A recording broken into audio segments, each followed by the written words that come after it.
Hello বন্ধুরা, আশা করি সবাই ভালো আছো। আজকে আমি তোমাদেরকে অ্যামাজন জঙ্গল সম্পর্কে বলবো, যা শুনে তোমরা অবাক হয়ে যাবে। এই জঙ্গলটি প্রায় 9টি দেশ জুড়ে রয়েছে, যেমন দক্ষিণ America, Brazil, Peru, Colombia, Venezuela, Bolivia, Guyana, Suriname এবং ফার্সি দেশে। এই অ্যামাজন জঙ্গল প্রায় 55 লাখ বর্গ কিলোমিটার এলাকা জুড়ে বিস্তৃত রয়েছে। এই জঙ্গলে প্রচুর ভয়ানক প্রাণী, গাছপালা ও পোকামাকড় বসবাস করে। এই জঙ্গলে প্রায় 40 বিলিয়নেরও বেশি গাছপালা এবং 16টি প্রজাতি রয়েছে। অ্যামাজনে কিছু ভয়ানক প্রাণী রয়েছে, তাদের নাম প্রথমে আমি তোমাদেরকে বলি। পিগমি মোমবাতি বিশ্বের সবচেয়ে ছোট প্রাণীগুলোর মধ্যে অন্যতম। এটি দেখতে বানরের মতো হলো, কিন্তু এর কামড় অত্যন্ত ভয়ানক।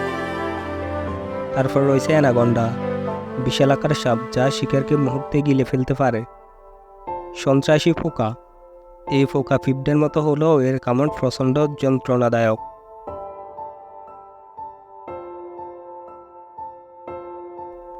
তারপরে আসি হারপি ঈগল, যা একটি পূর্ণবয়স্ক বানরকে ধরে নিয়ে উড়ে যেতে পারে, মুহূর্তে তাকে দ্বিখণ্ডিত করতে পারে এই প্রাণী।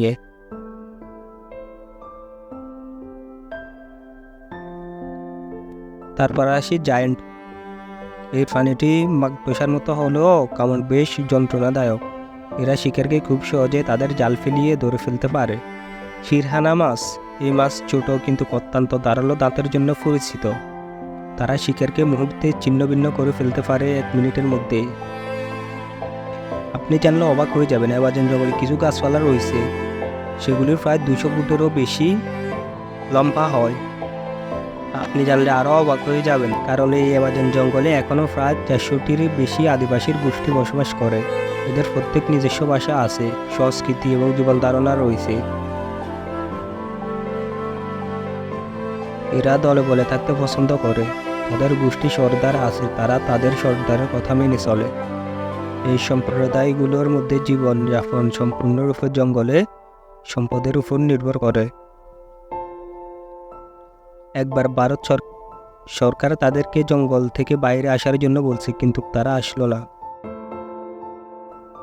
আপনি কি জানেন অ্যামাজন জঙ্গলের মধ্যে একটি নদীও রয়েছে, দ্বিতীয় বৃহত্তম নদী, এবং এটি প্রায় 7000 কিলোমিটার। এই নদীটার প্রায় 11টিরও বেশি উপনদী রয়েছে, এবং এর মধ্যে জঙ্গলের ভেতর দিয়ে বিশাল পরিমাণ পানি প্রবাহিত হয়। অ্যামাজন নদী থেকে প্রতি সেকেন্ডে 2,90,000 ঘনমিটার পানি আটলান্টিক মহাসাগরে যায়। অ্যামাজন জঙ্গলের গভীরে স্থান এখনও মানুষের কাছে অজানা রয়ে গেছে। এছাড়া জঙ্গলের গভীরে লুকানো অনেক প্রাচীন সভ্যতার নিদর্শন, যা এখনও আবিষ্কৃত হয়নি। তো আজকের এই ভিডিওটি পর্যন্ত। আপনি যদি এরকম ভিডিও পছন্দ করে থাকেন তাহলে চ্যানেলটি সাবস্ক্রাইব করবেন। ভালো থাকবেন।